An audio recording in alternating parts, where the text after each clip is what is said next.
ہمارے نجات دہندہ خداوند یسوع مسیح کے مبارک ترین نام میں آج رات پھر آپ تمام خداوند کے لہو سے خریدے ہوئے مقدسوں کی خدمت میں، خواہ آپ ہمارے ساتھ follow.jesus7 کی آئی ڈی پر ہیں یا ہمارے ساتھ فیس بک پر لائیو ہیں یا واٹس ایپ گروپس میں اس زندگی بخش کلام کو سن رہے ہیں، خداوند کا خادم ہوتے ہوئے آپ کی خدمت میں آداب بجا لاتا ہوں اور خداوند کا دل کی گہرائیوں سے ممنون ہوں کہ آج پھر اس کو پسند آیا کہ یک بار پھر میں اور آپ اس کے اس بیش قیمت کلام کو جو سونے سے زیادہ مہنگا اور شہد سے زیادہ میٹھا ہے اپنے لیے لینے والے ہوں۔ خدا کا کلام خدا کی مرضی ہے جو میرے اور آپ کے لیے ہے، اور جب بھی خدا کا کلام کھلتا ہے وہ اپنی مرضی کو مجھ پر اور آپ پر عیاں کرتا ہے۔ اور اگر آج میرے ساتھ مل کر آپ بھی خدا کی مرضی کو جاننا چاہتے ہیں کہ وہ میرے لیے کیا ہے، تو آئیں ہم اپنے کانوں کو کھول لیں اور کہیں کہ فرما کہ روح پاک تو مجھ سے کیا فرماتا ہے۔ اپنے ذہنوں کو کھول لیں تاکہ اس کلام کو ہم روح پاک کی تحریک سے سمجھ سکیں، اور اپنے قلوب یعنی دلوں کو بھی، تاکہ ہم اس کلام کو سن کر ایک کان سے گیٹ سے ڈال کر دوسرے کان سے یعنی آؤٹ والے گیٹ سے نکال نہ دیں، بلکہ ہم اس کو اپنے دلوں میں جگہ دینے والے ہو سکے۔ اور آج آپ کی خدمت میں عہد عتیق میں سے تواریخ کی کتب میں سے تواریخ کی پہلی کتاب اور اس کے 13 باب پر بات کرنے کو ہوں۔ اس باب میں ہم عہد کے صندوق کے واپس یروشلیم لائے جانے کی کوشش، پروگرام اور منصوبہ اور لائے جانے سے متعلق داؤد کی تمام تر کاوشوں سے متعلق سیکھیں گے، لیکن آج ہی یہ سب کچھ نہیں سیکھیں گے، کیونکہ آج تو میں بڑے محدود سے وقت میں پہلی 4 آیات پر آپ کے ساتھ مل کر سیکھوں گا۔ یوں تو ایک ہی آیت کافی تھی، لیکن ان 4 آیات پر چونکہ یہ بائبل سٹڈی ہے اس لیے سیکھوں گا کہ خداوند آج ان آیات کے وسیلہ سے مجھ سے اور آپ سے کیا کہنا چاہتا ہے۔ یاد رہے کہ جب ہم عہد کے صندوق کی بات کرتے ہیں تو یہ داؤد سے تقریباً 400 سال قبل از مسیح کی بات ہو رہی ہے۔ بزرگ موسیٰ کے ذریعہ خدا نے اس عہد کے صندوق کے بنائے جانے کا تمام تر نقشہ، آرکیٹیکٹ، ایون میٹیریل، سب کچھ پورے کا پورا یہ عالم بالا سے موسیٰ کو دیا گیا تھا۔ اور ہم دیکھتے ہیں کہ پھر موسیٰ نے ماہر کاریگروں سے اس عہد کے صندوق کو بنایا تھا۔ علماء بائبل کا خیال ہے کہ یہ 3 فٹ 9 انچ لمبا تھا اور 2 فٹ 9 انچ چوڑا بھی اور اونچا بھی تھا۔ 3 فٹ 9 انچ لمبا اور 2 فٹ 9 انچ چوڑا بھی اور اونچا بھی تھا۔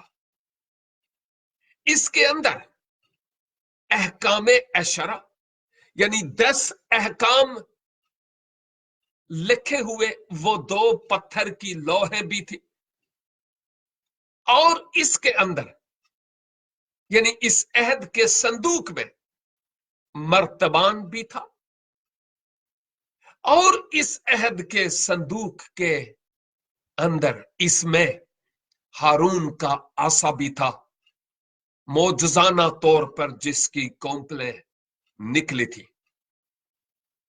ये तीनों चीजें इसमें मौजूद थी। और हम जानते हैं कि जो फिलिस्ती लोग जिनकी बाबत गुजरे हफ्ते भी और गुजरे हफ्ते में भी हम सीखते चले आ रहे हैं, वो इसको ले गए थे। ये उस वक्त की बात है जब साउल का वक्त था। हम सैमुअल की कुतुब में इसका मुतालिया कर चुके हैं, लेकिन पहला सैमुअल 7:1 के मुताबिक 7 साल पेशतर फलस्तीन से ये अहद का संदूक वापस लाया जा चुका था, लेकिन करीत यारीम में अबीनदाब के घर में अभी तक मौजूद था। जो उसका मकाम था यरूशलेम में, हैकल में, उस मकाम पर अभी तक नहीं पहुंचा था। और दाऊद ने गैरत ईमान के सबब से ये प्लान और ये मंसूबा बनाया कि उस अहद के संदूक को वापस उसकी असल जगह पर लाकर रखा जाए। साथ ही साथ मैं ये भी बताना चाहता हूं कि जब इन आयात का मुतालिया करते हैं, इन 4 आयात का, तो हमें दाऊद की जिंदगी की बाबत एक और कमजोर पहलू नजर आता है। इन 4 आयात में उसका रिजल्ट तो हमें नजर नहीं आएगा, कमजोर पहलू जरूर नजर आएगा, लेकिन उसका नतीजा बाद की आयात में हम देखेंगे। अगर आप रेगुलर इन बाइबल स्टडीज में शरीक होंगे तो, और ये डेली बाइबल स्टडी इसी टाइम पर होती है, लाइव सिर्फ आज के दिन, लेकिन स्काइप आईडी पे आप हर रोज हो सकते और मुख्तलिफ खुदाम के वसीला से सीख सकते हैं। इन आयात को मैं आपकी खिदमत में तलावत करना चाहूंगा, तवारीख की पहली किताब और इसका 13 बाब और उसकी पहली 4 आयात। कलाम मुकद्दस में यूं लिखा है, और दाऊद ने उन सरदारों से जो 1000 और 100 पर थे, यानी हर एक सर लश्कर से सलाह ली, और दाऊद ने इस्राएल की सारी जमात से कहा कि अगर तुमको अच्छा लगे और खुदावन हमारे खुदा की मर्जी हो, तो आओ हम हर जगह इस्राएल के सारे मुल्क में अपने बाकी भाइयों को, जिनके साथ काहिन और लावी भी अपने नवाही दार शहरों में रहते हैं, कहला भेजें, ताकि वो हमारे पास जमा हो और हम अपने खुदा का संदूक फिर अपने पास ले आए, क्योंकि हम साउल के अय्याम में उसके गालिब ना हुए, यानी वापस नहीं ला पाए। 4 आयत। तब सारी जमात बोल उठी कि हम ऐसा ही करेंगे, क्योंकि ये बात सब लोगों की निगाह में ठीक थी। अजीजों, बुजुर्ग दाऊद जो माहिर मूसीकार शायर, खुदावंद का परस्तार, चरवाहा, नबी, बादशाह और बड़ा जंगजू, गैरत ईमान रखने वाला, खुदा के हुजूर प्योर हार्ट रखने वाला शख्स। दूसरी तरफ जिसकी जिंदगी में कुछ कमजोरियां भी थी, लेकिन खुदा जब उसकी खूबियों को देखता है, अगरचे उसकी कमजोरियों को वो एक तरफ नहीं रखता, उनको भी मलहूज़े खातर लाता है, लेकिन एक तरफ उसकी कमजोरियां और दूसरी तरफ दाऊद का दिल जो खुदा के दिल के साथ मिलकर धड़कता था, उसके अजीम कारनामे, ईमान की गैरत रखने वाला शख्स, जब उसको खुदा आसमान से देखता है, उस पर निगाह करता है, तो खुदा उसकी गलतियों और कमजोरियों और गुनाहों से ज्यादा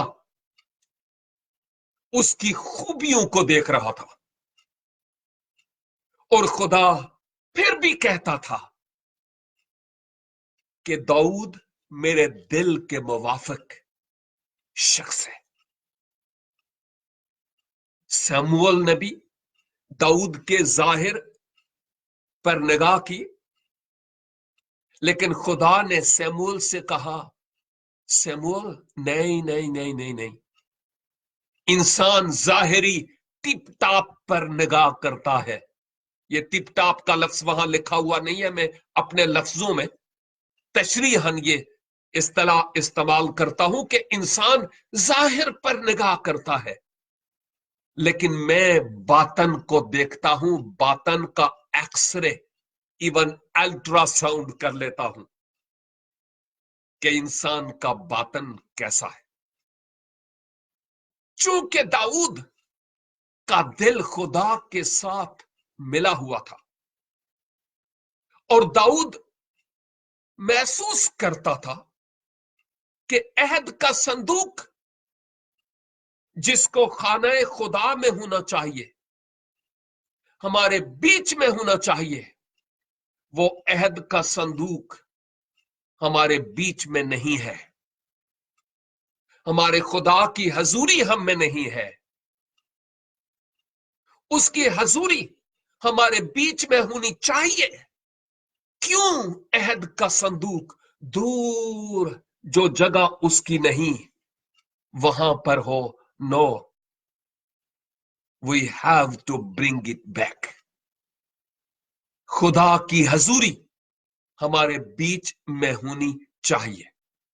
और मैं समझता हूं आज मेरे लिए और आपके लिए भी यह बहुत ही खूबसूरत तरीन नुक्ता है कि दुआ के दौरान, कलाम के दौरान, इबादत के दौरान, रफाकतों के दौरान, खानदान में, अपने कारोबार में, शख्सी जिंदगी में, अज़दवाजी जिंदगी में, अगर हमें महसूस होता है कि खुदा की हजूरी हमारे बीच में होनी चाहिए जो नहीं है, तो दाऊद बनकर खुदा की हजूरी को अपने बीच में लाने की कोशिश कीजिए। ईमान के जरिया से, दुआ से, अपनी गलतियों और कोताहियों का इकरार करते हुए, यह कहते हुए फजल नाल ए रब, बख्श गुनाह सब मेरे। और यकीनन वो तैयार है अपना दस्ते शफकत बढ़ाने के लिए। अगर खुदा की हजूरी हमारे बीच में नहीं, शोर शरापा बड़ा होगा, लेकिन इंजी होवेगा जिवें डिब्बे दे विच बस गीते ने पत्थर, काम नहीं होगा। लिहाजा खुदा की हजूरी को अपने बीच में घुटनों के बल होकर रब को मनाने से, अपनी कमजोरियों का इकरार करने, मुआफी तलब करने के जरिया से ही हो सकती है, प्योर हार्ट, खालिस दिल होकर, वरना और कोई तरीका नहीं है। आमीन। अब यहां हम एक बात देखते हैं कि दाऊद ने अपने लश्कर के जो सरदार थे, मुझे यूं कहना चाहिए सिपाह सालार या कमांडर्स, हजार हजार पर और सौ सौ पर जो हाकिम थे, उनसे बुलाकर सलाह ली, और सलाह ये कि हमें अहद का संदूक वापस लाना चाहिए, और आपका इसकी बाबत क्या ख्याल है। और फिर दाऊद ने ना सिर्फ उनसे बल्कि इस्राएल की सारी जमात से भी कहा कि तुमको अच्छा लगे और खुदावंद की मर्जी हो तो आओ, हम हर जगह इस्राएल के सारे मुल्क में अपने भाइयों को, जिनके साथ काहिन भी हैं, लावी भी हैं, अपने नवाही शहरों में फैले हुए हैं, उनसे कहें कि वो हमारे पास जमा हो। यहां एक हकीकत पर से पर्दा कुशाई होती है, और वो ये कि दाऊद मंसूबा बनाता है अहद के संदूक को वापस लाने के लिए। अहद का संदूक असल में किसका था? पर एक लिहाज से तो वो कौम बनी इस्राएल की मलकियत थी, खुदा ने उनको दिया था, और हैकल की मलकियत थी। लेकिन दर हकीकत अगर इसके पीछे देखा जाए तो अहद का संदूक खुदा की हजूरी की अलामत थी, और यह खुदा का काम था। और अब अगर अहद का संदूक दूर करीत यारीम में पड़ा था अबिंदाब के यहां, तो फिर दाऊद को चाहिए तो यह था कि जिसका अहद का संदूक है, यानी खुदाए खालिक और मालिक, उससे सबसे पहले मशवरा करता, खुदा से मशवरा करता कि या खुदा, लोग तेरे हैं, जमात तेरी है, मैं तेरा हूं, मुझे जो तूने जिम्मेदारी सौंपी तेरी तरफ से है, अहद का संदूक तेरी तरफ से, तेरी हजूरी का निशान है, हैकल का है, तेरी हजूरी वहां होती है, वो खाना खुदा तेरा है, ये सब कुछ तेरा है। अब बता कि ये काम जो तेरा है वो मैं करूं कि नहीं करूं। दाऊद ने इस पूरे मामले में खुदा से मशवरा नहीं लिया, अगरचे वो अपने लोगों से कहता है कि अगर खुदा की मर्जी हो और आप साथ दें तो, लेकिन खुदा की मर्जी को जाना नहीं है। बजाय इसके कि वो खुदा से मशवरत लेता, उससे सलाह लेता, उसने बंदों से मशवरत ली, उनसे सलाह ली, क्योंकि शायद वो अपने लश्कर के एतबार से जोरे बाजू रखने वाले लोग थे। इसलिए दाऊद ने चाहा कि इनके जरिया से सब कुछ होगा, लिहाजा इनसे मशवरा लिया जाए। अगरचे दाऊद जानता था कि खुदा जोर आवर खुदा है, लेकिन उस वक्त उसके जहन में यह बात नहीं आई कि मुझे रब्बुल इज्जत से मशवरत करनी चाहिए अहद के संदूक को वापस लाने के लिए। उसने बंदों से मशवरत की। बाय द वे मेरे अजीज भाइयों और बहनों, मैं भी आपके साथ मिलकर इस खुदा के जिंदगी बख्श कलाम को सीख रहा हूं। मैं सिखा नहीं रहा, मैं शेयर कर रहा हूं। सीखने वाले खुद ही सीख लेते हैं। लेकिन एक बात यहां मेरे लिए और आपके लिए है। हम जानते हैं हमारा खुदा अजीम है, महान है, बड़ा है, सब कुछ कर सकता है। लेकिन कितनी बार अपना उल्लू सीधा करने के लिए, अपने मुआमलात के सुधारने के लिए, अपनी मुश्किलात के हल के लिए,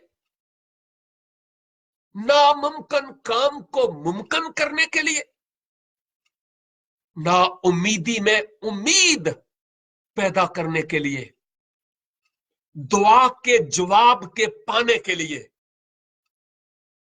बीमारियों और कर्ज और बेरोजगारी की लानत से छूटने के लिए, ना इत्तफाकी और बेबरकती की रूह से रिहाई पाने के लिए कितनी बार मैं और आप खुदा के हुजूर सरबसजूद होते हैं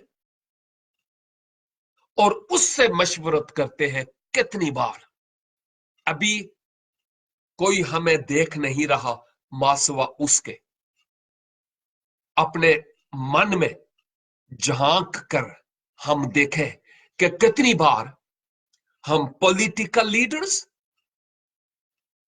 मजहबी बड़े बड़े रहनुमा, शायद गैर माबूद भी और बेदीन लोगों से अपने मसाइल हल करने के लिए मशवरत करते हैं। बताओ कि मैं इस मामले में क्या करूं, फंसा हुआ हूं, समझ नहीं आती।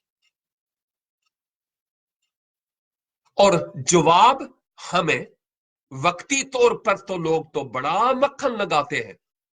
हाँ, मैं तेरे लिए आसमान तू तारे तोड़ के ले आवांगा, तुसी आखो ते रात नू एक लत ते खड़ा होवांगा। लेकिन तुहाडी सूली ते चढ़न वाला होर कोई नहीं,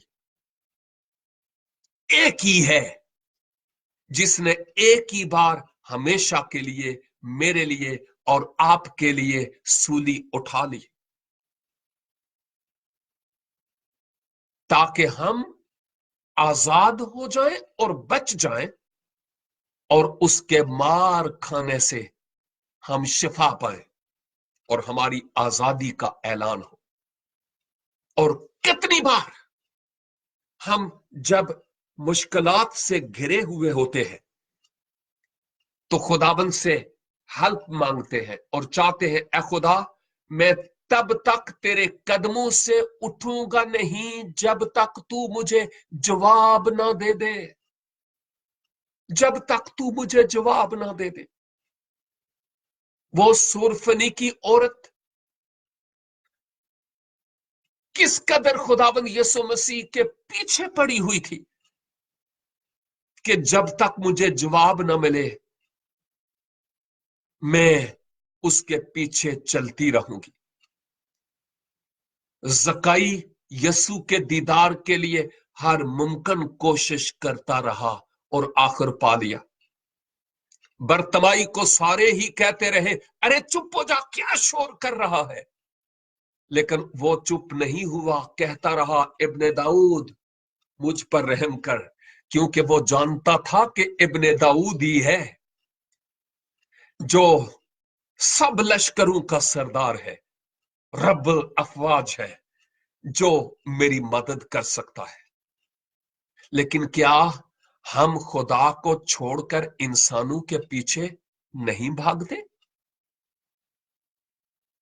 और हमें रिजल्ट क्या मिलता है? रुसवाई, बेइज्जती, मजीद जलीलो खार होना। इसके अलावा और क्या है? खुदावंद मुझसे और आपसे चाहता है कि हम बंदों से मशवरत के बजाय, जो दुनियादार लोग हैं, खुदा से मशवरत करें, उसके कदमों में झुके, उससे हेल्प मांगे। मुकद्दसा मरियम भी यीशु मसीह के पास आई और कहा उनके यहां मशरूब खत्म हो गया है। हमें खुदावन यीशु मसीह के पास आना चाहिए। लेकिन यह बात बताऊं कि जब दाऊद ने अपने लश्कर के सरदारों से मशवरत की तो इसका रिजल्ट कोई अच्छा नहीं निकला। वो टोटली नेगेटिव रिजल्ट निकला। यह बहुत बड़ी गलती थी कि खुदा को छोड़कर बंदों से मशवरत ली गई, और वो भी दुनियादार लोगों से, और इसका बहुत गलत रिजल्ट निकला था, जिस पर हम अभी बात नहीं करेंगे, ये तो बाद में हम देखेंगे। लेकिन खुदा का काम अगर खुदा की मर्जी, खुदा के इरादे, खुदा की मशवरत और खुदा के तरीके से किया जाए तो कामयाबी हमारी है। अब ये तो दूसरी आयत बयान की गई, इसमें कि सारे मुल्क में अपने बाकी भाइयों को जिनके साथ और काहिन थे उनको ये कहला भेजा जाए कि वो हमारे पास जमा हो। ये कौन थे? जब हम दूसरा सैमुअल यानी सैमुअल की दूसरी किताब और उसके 5 बाब और उसकी 20 आयत और फिर उसके बाद 25 आयत देखते हैं तो हमें पता चलता है कि फलस्तीनी लोग, जिनको हम फिलिस्ती कहते हैं, उन्होंने यरूशलेम और खुदा के लोगों पर चढ़ाई की थी और बहुत सारे लोगों को वो गोया अपने अपने इलाकों में तितर बितर करके उनको एक लिहाज से कैद करके रख दिया, और वो यरूशलेम के गिरदोनवा में मुख्तलिफ जगहों पर बिखरे हुए थे। और यही एक सबब था कि दाऊद कह रहा था कि ये जो हमारे लोग फिलिस्तीन में भी, जो प्रेजेंट फिलिस्तीन है, वहां पर बिखरे हुए हैं, उन तमाम लोगों को जमा किया जाए। वो जमा हो, अहद का संदूक भी वापस लाया जाए, और ये जो हमारे भाई हैं, हमारे ईमान के एतबार से अब्राहम के फर्जंद, इनको वापस लाया जाए, क्योंकि ये अहद के फर्जंद है, जमा हो। इसलिए तो जबूर 133 की पहली में लिखा है, देखो कैसी अच्छी बात है कि भाई बाहम मिलकर रहे। क्या आज भी ऐसे होता है कि अपने बिछड़े हुए भाइयों के लिए इतना तरस और बोझ हो कि उनको वापस गले से लगाने के लिए, फिर से उनको एक्सेप्ट करने के लिए, फिर से उनके लिए बरकत और उनसे बरकत पाने के लिए मौका मुहैया किया जाए?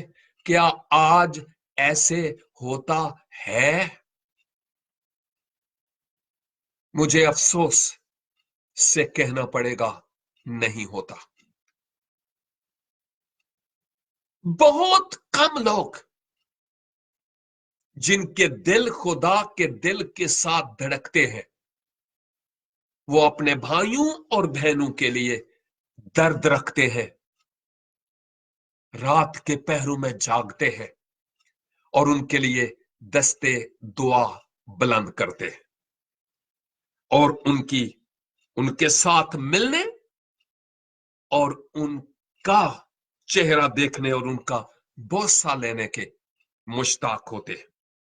चुनाचे दाऊद ने कहा कि हम अपने खुदा के संदूक को वापस लाएंगे, क्योंकि साउल के अय्याम में उसके तालिब ना हुए। खुदा के तालिब हम नहीं हुए, जिस सबब से वो हमसे ले लिया गया। और फिर सारी जमात दाऊद के कहने पर कह उठी कि हाँ ठीक है, हमें ऐसा करना चाहिए। और ये बात उन सब लोगों को जिनसे दाऊद ने मशवरत की, उनको भली लगी है। बात सिर्फ हरफे आखिर के तौर पर मैं यही कहना चाहता हूं कि दाऊद की ये आरज़ू कि अहद के संदूक को, खुदा की हजूरी को वापस अपनी जगह पर लाया जाए, बहुत जरूरी है। मेरे और आपके खानदानों में डेली दुआ और हमदोस्ताइश की अफरिंग और बखूर के मजबे अगर गिर चुके हैं, टेलीविजन ने उन जगहों को ले लिया है, वो मजबे बन गए हैं, तो फिर खुदा की हजूरी को फिर से वापस अपने बीच में लाने की जरूरत है। अपनी कमजोरियों का इकरार करने से, अपनी गलतियों और अपनी कोताहियों और गुनाहों का, और खुदाबंद से बात करने के जरिया से। नंबर 2, हम खुदा के बगैर कुछ नहीं कर सकते। जो भी मसला दरपेश हो, जो भी प्रॉब्लम हो, हां, जो लोग वाकई खुदा के हैं उनके साथ मशवरा कर सकते हैं, क्योंकि सलाहकारों की कसरत में सलामती है। लेकिन उनसे भी मशवरत करने से पहले खुदा से मशवरत करना जरूरी है कि खुदा हमारे दिल में डाले कि किस से मशवरत की जाए और किसके साथ नहीं, क्योंकि खुदा बंदों के जरिया से हमारी हेल्प करता और हमारी मदद करता है। रूहों का इम्तियाज का होना जरूरी है, ठीक है। और ये वो बातें हैं जो आज हम खुदावन के इस जिंदगी बख्श कलाम से सीखते हैं। और खुदा करे कि मैं और आप अपने खुदावन को अपनी शख्सी जिंदगी में अवलियत दें और उसकी हजूरी को अपने बीच में मांग लें, ताकि हम उसकी हजूरी से फैजियाब हो सके, बरकत पा सके और उसका जलाल हमारी जिंदगियों से कसरत से जाहिर हो सके। खुदावन आप सबों को बरकत दे, अपने जलाल के लिए बड़ी कुदरत और कसरत के साथ इस्तेमाल करे। मिलते हैं नेक्स्ट ट्यूसडे को, बशर्ते कि उससे पहले मेरा और आपका मालिक उम्मीदें जहां फिर से आ ना जाए। तो तब तक के लिए खुदा हाफिज। God bless you.